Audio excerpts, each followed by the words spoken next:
What is going on, guys? Welcome back to another video. In today's video we're going to be talking about my past and really what happened to AZGaming, right?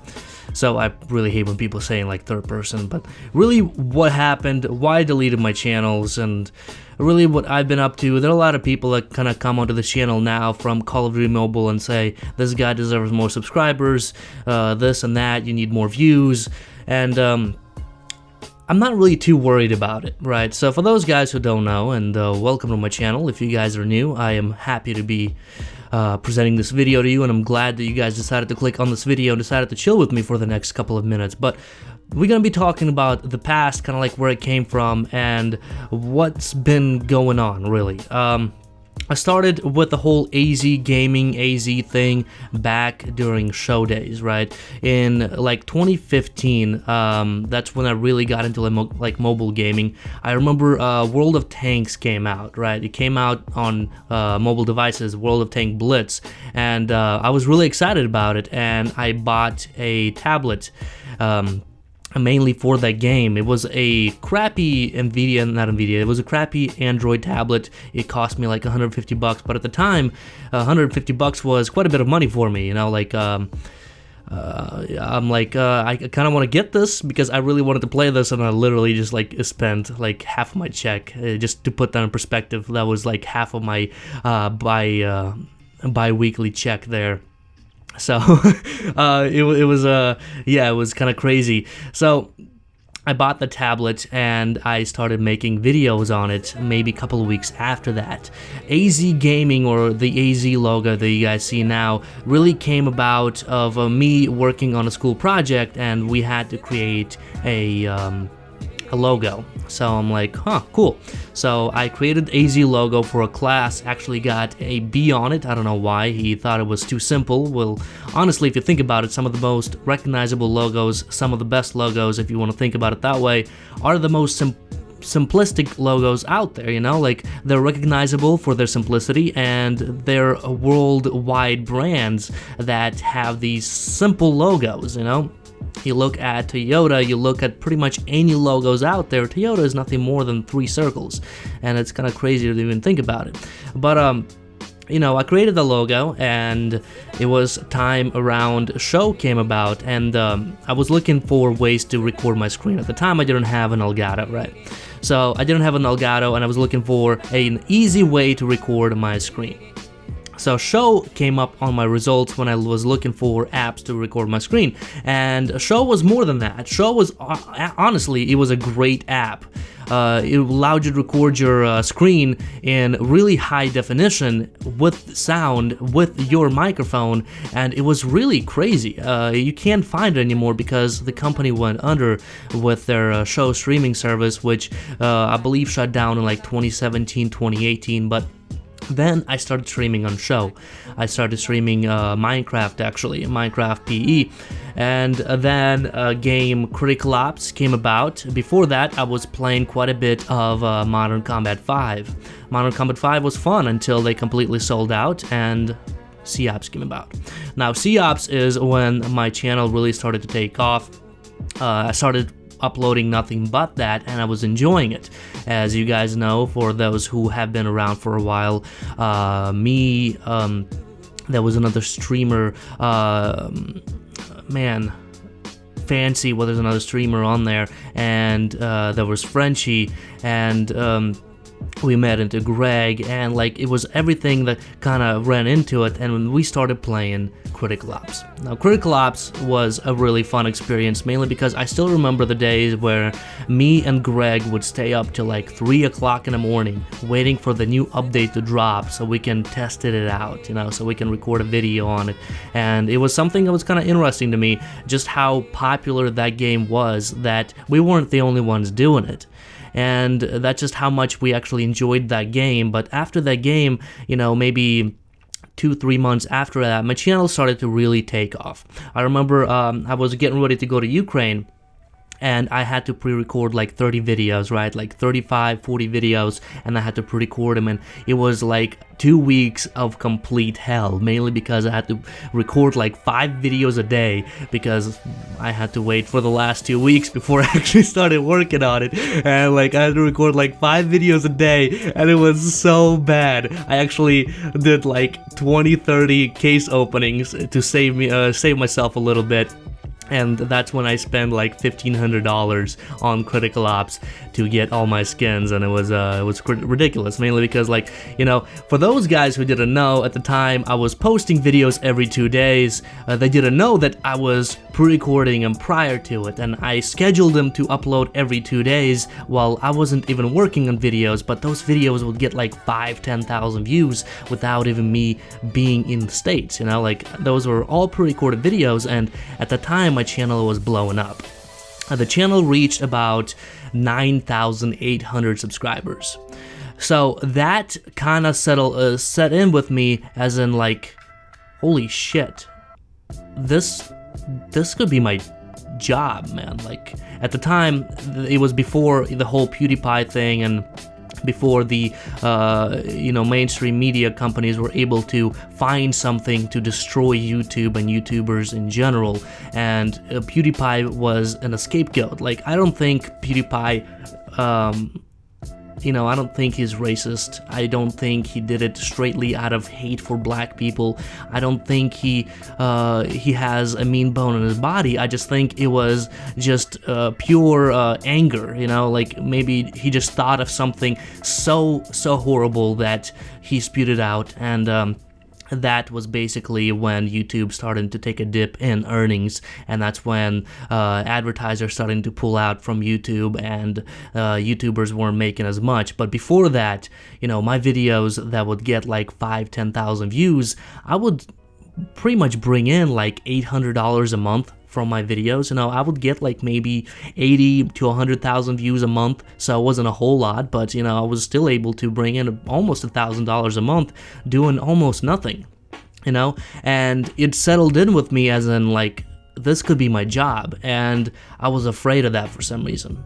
I was afraid of being stuck because that's something that I never wanted to do. I was posting videos for the fun of it, you know, like this was always my hobby, even before mobile gaming, even before COPs, even before show. I was just enjoying creating content. It was always fun to me. I still have a video up on YouTube, and I might post it one of these days to this channel, of me playing Black Ops 1, and it was so bad because I was like maybe 14 years old, and like it's like 14-year-old me with like horrible accent, just barely like able to like hear what I was even saying, and it was just so bad because I remember I got the Dazzle, right? I got the Dazzle before that, and it was like 480p or like 360p. It was just horrible, and like I was so happy because I was able to create something that was mine, you know.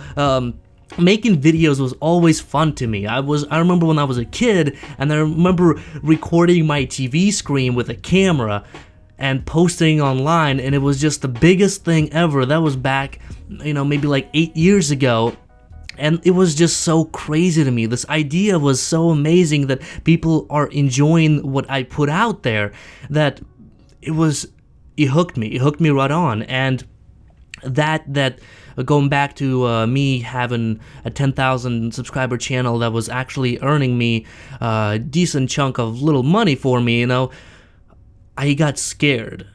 As stupid as that is, I got scared that I was gonna be locked in because I didn't want this hobby, this enjoyment of mine, this something that I'm so passionate about, being ruined by money. A lot of people are passionate about something and they go into the field, they try to get a job in it, and maybe 10 years after that, they absolutely hate it. My stepdad, he always enjoyed electronics, right? So he got himself a electrical engineer degree, and then he got a job at Quicksilver or something like that. I forgot what the company was, but he was basically their engineer, and they were working on things, working on projects, and after a couple of years, he hated it. Like, he really did. And I didn't want that to become something that I hate, because I really thoroughly enjoy what I'm doing, and I really got scared. Like, maybe 2 weeks I spent really thinking hard about it, and one day I just said no. And I deleted everything. I deleted my YouTube channel, I deleted my Twitter. I was gone. I was gone. But before that 10K channel, I had a smaller channel, right? I had a smaller AZGaming channel, and I was doing the same thing. I was doing COPs. It was like 2,000-3,000 subscriber channel, and if you guys probably already know of the name Beanades, right? Beanades, Joker was on there, but Beanades would do these streams of Curricolops. Well, I would join his streams and I would flash him. I would troll the crap out of him because I thought it was funny. It got so bad. For those guys who didn't know, if you guys are still playing Curricolops, now you can only get one flashbang. Before that, you were able to get 2 flashbangs. So because of me and how bad it was, they literally had to change it to 1 flashbang. And I still remember we had like a 2-3 hour talk with their the community manager, Yuri, on Skype. He was telling me, he's like, what's going on, man? Why are you doing this? I'm like, I think it's funny. I really thought it was funny. But Beanades didn't like it. Beanades did not like what I was doing. And what I was doing is I would record it from my perspective, and then I would go to his stream and I would rip his parts. Every time he would complain about me flashing, I would put it in my videos. So it got to the point where he saw my videos, he flagged them all, and he got my video on my channel to 2 strikes. And then 2 strikes basically mean you cannot put thumbnail in there, you will not be able to monetize your videos, you will not be able to really do anything on YouTube, and 1 more strike and your channel is gone. And I got my last strike. My channel was gone, my channel was deleted, and after that, for some reason in their terms of services, you cannot have a YouTube channel if you get terminated. But that's why I was kind of scared. I created the channel. It was a different channel before or like after that. Like I was just going incognito, but people found out that it was me because like it was really funny because like I ran into Greg and Fancy and Trix and Frenchie.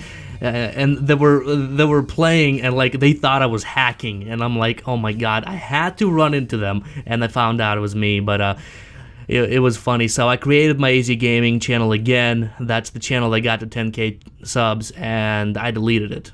I deleted it all. Do I regret it? No, I don't regret one bit. I don't think living in regret is something you should do. You should always look on the bright side of things. You know, like if you've done something wrong in your life, it's not too late to change. It's not too late to fix it. It's not too late to forget about it and look for the brighter side of things. Right now, this channel was created maybe about a year ago, right? Like it was after I deleted it, maybe like a year after that, I created this channel. And I think I waited too long. I got back on it, I was really excited, everybody was really excited about me, and then I just kind of lost interest in it, right? Because like it's hard to go from a channel that was and you know was doing good, you know, 5-10,000 views per video, and getting barely cracking 1,000, and now barely cracking 100. It was hard to me, and then I found something I enjoyed again. This game really brought it back. I dabbled in music a little bit, and you know, like things happen, you know, things happen like that in my personal life. We bought a house, me and my girlfriend moved in, and I'm just happy. I'm happy to be back here. I'm happy to be making videos for you guys, and for those guys who stuck around for so long, I am thoroughly, genuinely, like, speechless that you guys stuck with me for so long. Like, there's not a word I can describe. Like, happy, it's more than that. It's more like I am beyond honored that you guys are so entertained by the things that I do, or like so happy to see my videos, or maybe it's even in like ability to see how I'm doing, or like what I'm doing, or like I don't know what you guys are here for. Like it sounds like an asshole thing to do, to ask, but I'm just genuinely happy that you guys decided to stick with me, you know. And you know, I'm happy with what I'm doing now. Like, it's just fun for me. I just make videos that I find entertaining, you know. I make crack a couple of jokes, you know, upload some funny things, montages and everything like that. But I don't regret a single thing I've done, you know. Like, as far as deleting my channel, not one bit. I mean, like, would it be kind of cool to see where that channel would be? Like, to think about it, you know, like, at the time where I deleted my channel, me, Rogues, Talk to Your Hand, we were both, all three of us were at 10,000 subscribers. Rogues is at 250,000 and Talk to Hand is at 900,000. Just think about that. It's kind of crazy. But having a career or having this as a job, my main income, is not something that I was wanting, you know. I don't think I will ever want it, because I feel like money will ruin it. I feel like I will lose interest in it after a while, because at that point it becomes my job, it becomes my liability. And what happens when it all goes away? You know, I don't have job experience, I don't have anything. As far as like, they're gonna ask you like, oh, what you been doing for the last 5 years? Just making videos on YouTube. Like, you know, you think about it, it's crazy. But yeah, you always gonna have to have a B plan. So thank you guys for watching this video. I've been meaning to make this video a while ago, but it's here now, so hopefully you guys decided to stick through the entire 16-minute video. It's kind of crazy, but thank you guys to everyone who supported me throughout this entire journey. Like I said, I'm speechless as far as like seeing you guys from my show days, seeing you guys back from when I had the massive channel, or back even before that channel, and it's just crazy. Thank you guys for watching this video. If you guys enjoyed this video, definitely drop it a like, share it with your friends, and subscribe to the channel if you guys are new. And I'll see you guys in the next one. Peace.